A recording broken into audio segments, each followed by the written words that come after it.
أعوذ بالله من الشيطان الرجيم. بسم الله الرحمن الرحيم. الحمد لله رب العالمين باعث الأنبياء والمرسلين بارئ الخلائق أجمعين ثم الصلاة والسلام على سيد الخلق محمد وآله الطيبين الطاهرين.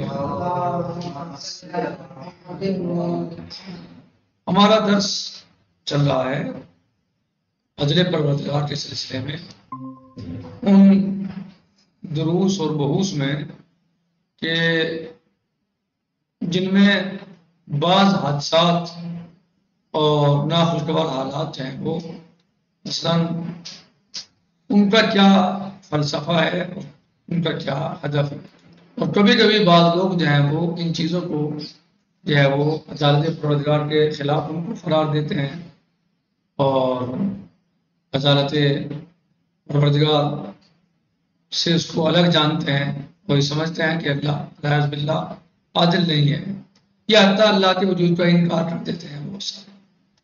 تو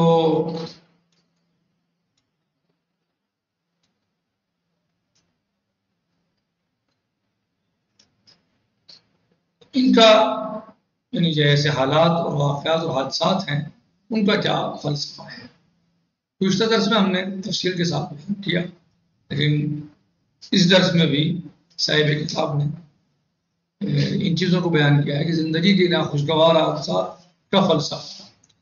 ہم گزشتہ سبق میں کہہ چکے ہیں کہ بعض ظاہر بین یعنی صرف ظاہر کو دیکھنے والے لوگ اور محتاجین افراد انسانی زندگی میں پیش آنے والے ناگوار حادثات، تباہ کن آفات، مشکلات اور ناکامیوں کو پروردگار عالم کی عدالت کے انکار یا پھر بعض اوقات خود ذات خدا کے وجود مقدس کے انکار کے لیے بطور دلیل پیش کرتے ہیں. گزشتہ بحث میں ان حوادث میں سے بعض کا جائزہ لیتے ہوئے دو موضوعات کے زیر عنوان ہم نے ان کا فلسفہ پیش کیا تھا. اس بحث کو اب آگے بڑھاتے ہیں. نمبر 3 یعنی دو بحثیں ہم اس میں دو باتیں اس میں کر چکے، دو موضوع ہم بیان کر چکے گزشتہ درس میں. اب ہم 3 پر آ گئے. نمبر 3، انسان مشکلات کے آغوش میں پرورش پاتا ہے. انسان جو ہے وہ پرورش پاتا ہے کہاں؟ مشکلات کے آغوش میں، مشکلات کے ساتھ زندگی گزارتا ہے. مثلا قطعاً مشکلات پیدا نہیں کرنی چاہیے، لیکن اس کے باوجود اکثر ایسا ہوتا ہے کہ بہت سے سخت اور ناگوار حادثات ہمارے ارادے کو قوی اور ہماری توانائی میں اضافے کا باعث بنتے ہیں. کیا ہوتا ہے؟ یعنی ٹھیک ہے کہ ہمیں مشکلات تو نہیں پیدا کرنی چاہیے، لیکن کبھی کبھی اور اکثر ایسا ہوتا ہے کہ ناخوشگوار حالات، حادثات ہمارے ارادے کو قوی اور مضبوط بناتے ہیں. اس سے ہمیں قوت ملتی ہے، اس سے ہمیں حوصلہ ملتا ہے. کبھی کبھی ترقی کا سبب بن جاتے ہیں، کبھی کبھی آگے بڑھنے کا سبب بن جاتے ہیں. یعنی اگر کوئی مشکل پیش آ جائے، کوئی پریشانی ہو، تو کبھی کبھی انسان جو ہے اس پریشانی مشکل کی وجہ سے ترقی کر جاتا ہے اور آگے بڑھ جاتا ہے. بالکل اسی طرح جیسے لوہا بھٹی میں پگھلنے کے بعد مضبوط ہو جاتا ہے. ٹھیک، جب لوہے کو بھٹی میں پگھلاتا ہے لوہا تو کیا ہوتا ہے؟ مضبوط ہو جاتا ہے. اسی طرح انسان بھی حادثات کا سامنا کرنے کے بعد مضبوط اور قوی ارادے کا مالک بن جاتا ہے. جنگ ایک بری چیز ہے، جنگ تو ظاہر ایک بری چیز ہے، لیکن بعض اوقات ایک طویل اور گھمسان کی جنگ کسی ملت کی صلاحیتوں میں اضافے کا باعث بنتی ہے. صحیح، جنگ اچھی چیز ہے، بری چیز ہے، لیکن اگر کسی پہ جنگ تھوپ دی گئی تو ظاہر ہے بیچارہ وہ مظلومیت کے ساتھ جنگ تو لڑ رہا ہے، اپنے آپ کو بچائے ہوئے تو ہے، لیکن جو ہے وہ جب اس کے اوپر تھوپی دی گئی ہے تو وہ کوشش کیا کرے گا؟ اپنے آپ کو کامیاب کرنے کی کوشش کرے گا. اور جب کوشش کرے گا تو وہ پھر طرح طرح سے مثلا جو ہے وہ وسائل اسباب جٹائے گا، آمادہ کرے گا. جو اس کے پاس نہیں ہے وہ دوسروں سے لینے کی کوشش کرے گا، بنانے کی کوشش کرے گا، تاکہ کسی بھی طرح اپنے دشمن پر غلبہ پا سکے. صحیح. تو اگر یہ جنگ اس سے نہ ہوتی، فرض کریں اگر یہ جنگ اس سے نہ ہوتی تو یہ کیا کرتا؟ یہ ہاتھ پا کر کے بیٹھے رہتا. اور اب جو ہے وہ اسے حاجت نہیں تھی کسی ایسی چیز کی کہ جو جنگ میں کام آتی ہوں، لیکن جنگ میں ہو کر اس کو جو ہے مثلا وہ اس چیز کے لیے آمادہ کیا کہ وہ تیاریاں کرے جو کسی انسان کو اپنے دفاع کے لیے ضرورت پڑتی ہے، اپنے بچاؤ کے لیے ضرورت پڑتی ہے، چاہے وہ خود تیار کرے، چاہے وہ مول لے، چاہے کسی سے قرض لے، تیار کرتا ہے انسان جو ہے، یا جو بھی مثلا جو ہے جس سے بھی جنگ ہو رہی ہے. تو جنگ جبکہ نقمت ہے، بری چیز ہے، اچھی چیز نہیں ہے، لیکن یہ نعمت بن جاتی ہے کبھی کبھی. جب دشمن زیادہ پریشان کرے گا تو انسان اپنے بچاؤ کا انتظام کرے گا، اپنے آپ کو آگے بڑھانے کی کوشش کرے گا. صحیح. تو مشاکل اگر انسان کے پاس آ رہی ہیں تو کبھی کبھی وہ اس کے لیے خوبی بن جاتی ہے. کبھی کبھی جیسے بولتے ہیں نا زہر دوا کام کر دیتا ہے. ایسے بہت سارے لوگ ہم دیکھتے ہیں اپنی زندگی میں کہ مثلا انہوں نے چاہا کہ مثلا کوئی نوکری کر لیں، وہ جاب کر لیں، جاب نہیں لگ پائی، چاہے وہ سرکاری ہو غیر سرکاری ہو، جاب نہیں لگ پائی، ناکام ہو گیا. انٹرویو دیا فرض کرو، انٹرویو میں ناکام ہو گئے، یہ کوئی اور وجہ نہیں، ناکام ہو گئے. تو یہاں کیا ہے؟ ناکامی ہے. تو ناکامی زہری تو ہے، ناکامی جو ہے وہ کوئی اچھی چیز تھوڑا ہی ہے. ہم نے دیکھا کہ ایسے لوگ مثلا جو ہے وہ ناکام ہو گئے، اس کے بعد ان کو جو ہے انہوں نے دوسری لائن میں قدم رکھ لیا، بزنس شروع کر دیا. مثلا آج وہ بہت بڑے لوگ ہیں. یعنی وہ جبکہ ناکام ہوئے تھے تو پریشانی ہو جانی چاہیے تھی، اور یہ پریشانی ہے ناکامی نہ ہونا، قبول نہ ہونا، نوکری نہ ملنا، ناکامی ہے. لیکن یہ ناکامی ان کے لیے نعمت بن گئی، بجائے نقمت کے نعمت بن گئی. تو نوکری لگتی ہے تو محدود تنخواہ تو ملتی ہے. نوکری میں کیا ملتا ہے؟ محدود تنخواہ ہوتی ہے نوکری میں. صحیح ہے، زندگی بھر آدمی خدمت کرتا ہے، محدود تنخواہ ملتی ہے.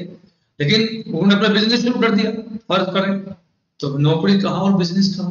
کوئی مقابلہ ہی نہیں ہے، کوئی مقابلہ ہی نہیں ہے ان کو. یعنی وہ ایک دن میں بزنس والا انسان جو ہے وہ ایک دن میں 10,000 کما لے، 10 لاکھ کما لے، جیسا بزنس ہو، کروڑوں کما لے، پتہ نہیں ہے انسان حاصل کر لے. تو کبھی کبھی مشکلات جو ہے انسان کے لیے کیا بن جاتی ہیں؟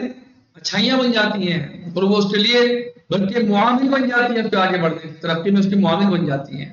اگر نوکری لگ جاتی ہے تو کیوں پھر زحمت کرتا؟ پھر تو تنخواہ ملنی چاہیے، فرض کریں تنخواہ مل گئی اور اپنے آرام سے لیٹ کے بیٹھ کے کھا رہا ہے، زندگی گزر رہی ہے.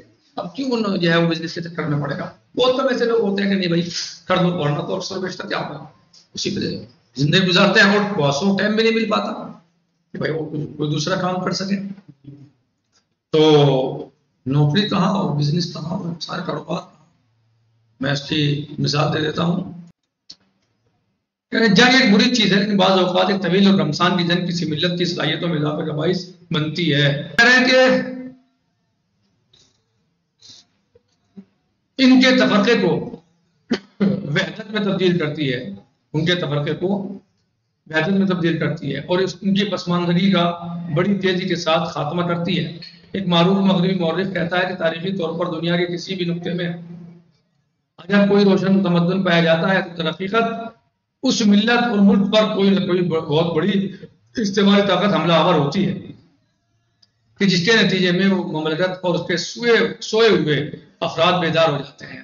یعنی کیا ہوتا ہے؟ کیا کہتا ہے مورخ، تاریخ لکھنے والا کیا کہتا ہے کہ تاریخی طور پر دنیا کے کسی بھی نقطے میں کسی جگہ پر اگر کوئی روشن تمدن پایا جاتا ہے، تہذیب تمدن کسی دیش کی، کسی ملک کی تہذیب تمدن اس کی واضح اور روشن ہے، اچھی ہے، تو در حقیقت اس ملت اور ملک پر کوئی نہ کوئی، ان لوگوں پر، اس قوم پر، اس ملت پر، اس ملک پر کوئی نہ کوئی بہت بڑی استعماری طاقت حملہ آور ہوتی ہے. یعنی وہ طاقتیں جو دنیا کو دبانا چاہتی ہیں، وہ حکومتیں دنیا کو برباد کرنا چاہتی ہیں، ان کے اوپر سب کے اوپر اپنا تسلط رکھنا چاہتی ہیں، پوری دنیا پہ اپنا تسلط قبضہ جمانا چاہتی ہیں یا جمائے رکھنا چاہتی ہیں. سے وہ جو ہے حملہ آور ہوتی ہے، یعنی حملہ کرتی ہیں ان کے اوپر، کسی بھی طریقے سے حملہ کریں گی. حملے کا مطلب یہ نہیں ہے کہ وہ جنگ ہی کر لیں گی، نہیں، جنگ تو ہو ہی سکتی ہے. وہ دنیا بھر کے اس پہ جو ہے پرتو بندرا دیں گے، پرتی بندرا دیں گے، بزنس لوگ دیں گے، اس کا اس سے رکاوٹ بن جائیں گے، اس کو پریشان کرنا شروع کر دیں گے. یہ سب پایا جاتا ہے دنیا کے اندر ہوتا ہے. یا آخر میں جنگ کر لیں گے اس سے جو ہے کہ جس کے نتیجے میں وہ مملکت اور اس کے سوئے ہوئے افراد بیدار ہو جاتے ہیں. کیا ہوں گے وہ اس نتیجے میں؟ سوئے ہوئے افراد بیدار ہو جائیں گے. جو اپنے دیش کا مسئلہ ہے، اپنے ملک کا مسئلہ ہے، اپنی عزت کا مسئلہ ہے، اپنی قومیت کا مسئلہ ہے، اپنے سماج کا مسئلہ ہے. جبکہ اگر وہ ایسا نہ ہوتا تو وہ ایسا نہ کرتے، سوئے رہتے وہ. بھائی جسے ملے، مثال مشہور ہے، جسے ملے یوں اور کرے کیوں. جسے ویسے ہی مل رہا ہے وہ زحمت کیوں کرے گا؟ ارے بیٹھے ہوئے کھانے کو مل رہا ہے تو وہ مشکلات کا سامنا کیوں کرے گا کوئی انسان جو ہے. لیکن اگر جو ہے وہ کسی کے ساتھ کام کر کے، محنت کر کے بھی مزدوری اس کی نہ مل رہی ہو، وہ اس قدر پریشان ہو بیچارہ، تو وہ تو بہت زیادہ محنت کرے گا، بہت کوشش کرے گا، وہ تو اپنے آپ کو آگے بڑھانے کی پوری کوشش کرے گا. صحیح ہے. اور نتیجے میں مضبوط ہو جائے گا، نتیجے میں مضبوط ہو جائے گا. کیونکہ وہ سویا ہوا انسان پھر جاگ جاتا ہے اور اپنے آپ کو ہر قسم کی مشکلات کا مقابلہ کرنے کے لیے آمادہ اور تیار کر دیتے ہیں. البتہ یہ ضروری نہیں ہے، یہ ضروری نہیں ہے کہ زندگی تلخ حوادث کے مقابلے میں تمام افراد اور ہر ملت کا عکس العمل ایک جیسا ہو. وہ اسے گروہ صرف اس لیے مایوسی کا شکار ہو جاتے ہیں کہ وہ اپنے آپ کو کمزور اور ناتواں سمجھنے لگتے ہیں. یہ ضروری بھی نہیں ہے. بہت سارے سر پکڑ کے بیٹھ جاتے ہیں، بھائی ہم کیسے کر سکتے ہیں، ہم تو کمزور ہیں، ہمارا اس کا کیا مقابلہ، ہم اپنے دشمن کو کیسے روک سکتے ہیں. نتیجے میں کیا کرتے ہیں، اپنے آپ کو اس کے سپرد کر دیتے ہیں کہ ٹھیک ہے بھائی پڑھنا ہے، ٹھیک ہے آپ آئیے، کیجیے مسئلہ، ٹھیک ہے. حالانکہ بہت سارے اڑ جاتے ہیں مقابلہ کریں گے اور بہت سارے اپنے آپ کو حوالے کر دیتے ہیں. کہہ رہے ہیں کہ البتہ یہ ضروری نہیں ہے کہ زندگی کی تلخ حوادث کے مقابلے میں تمام افراد اور ہر ملت کا عکس العمل ایک جیسا ہو. اس سے گروہ صرف اس لیے مایوسی کا شکار ہو جاتے ہیں کہ وہ اپنے آپ کو کمزور اور ناتواں سمجھ لیتے ہیں. لیکن وہ افراد جن کے لیے حالات سازگار ہوتے ہیں، وہ اس قسم کی حوادث کا مقابلہ کرنے کے لیے حرکت میں آ جاتے ہیں اور انتہائی جوش و خروش کے ساتھ ان مشکلات کا مقابلہ کرتے ہوئے اپنی کمزوری اور کم ہستی، کم ہمتی کی تیز کے ساتھ اصلاح کر لیتے ہیں. بس کیونکہ لوگ اس قسم کی حوادث اور مشکلات کی گہرائی تک نہیں پہنچ پاتے، لہذا وہ ان کے منفی اور تلخ آثار کو تو درک کرتے ہیں، منفی بہتر تو جنہیں کیا کہہ رہے ہیں. بس کیونکہ لوگ اس قسم کی حوادث اور مشکلات کی گہرائی تک نہیں پہنچ پاتے، لہذا وہ ان کے منفی اور تلخ آثار کو تو درک کرتے ہیں کہ یہ نقصان ہو گیا، بھائی وہ نقصان ہو گیا، بھائی دیکھو یہ پریشانی آ گئی ہے، وہ پریشانی وہ تو دیکھتے ہیں وہ. لیکن جو اس کے مثبت اور ایجابی اس میں جو ہے پازیٹیو جو اس کے پہلو ہوتے ہیں، جو گوشے ہوتے ہیں، ان پہ دھیان نہیں دیتے. صرف اس کے جو نیگیٹو ہیں ان پہ دھیان دیتے ہیں. تلخ منفی یعنی نیگیٹو، برے اثرات جو اس پہ مرتب ہوئے، نقصان والے، تلخ زحمت پریشانیوں والے جو آثار اس پہ مرتب ہوئے ہیں، صرف اس پہ دھیان دیتے ہیں. کہہ رہے ہیں کہ ان کو تو دیکھ لیتے ہیں کہ بھائی یہ نقصان ہو گیا، دیکھو وہ نقصان ہو گیا، بھائی دیکھو یہ پریشانی ہوئی، لیکن جو اس کے نتائج پازیٹیو ہیں، جو اس کے اچھے نتیجے ہیں، ان پہ وہ غور نہیں کر پاتے. تو ہم یہ دعویٰ ہرگز نہیں کر رہے ہیں کہ انسانی زندگی کے تمام تلخ حادثات اس قسم کے آثار رکھتے ہیں، لیکن بہت سے حادثات مثبت آثار بھی رکھتے ہیں. لہذا آپ تمام حادثات کو یہ سمجھ کے نہ مشکل بنا دو، یہ مشکل سمجھ کے نہ ان کو اللہ کی عدالت پہ انگلی اٹھا دو کہ اللہ نے ہمیں پریشانی میں ڈال دیا، مشکل میں ڈال دیا، ارے کیا امیر ہے کہ لوگ سوچتے ہیں کہ یہ سب یہ اللہ کی عدالت کے خلاف ہے. نہیں، ایسا بالکل نہیں ہے، بلکہ اللہ کا کوئی عمل بھی عدالت کے خلاف نہیں ہے. انشاءاللہ اگر آپ دنیا کے باقی معلوم مطالعہ کریں، یہ انشاءاللہ کل آئے گا. والحمدللہ رب العالمین. السلام علیکم ورحمۃ اللہ تعالی وبرکاتہ. فی امان اللہ. خدا حافظ.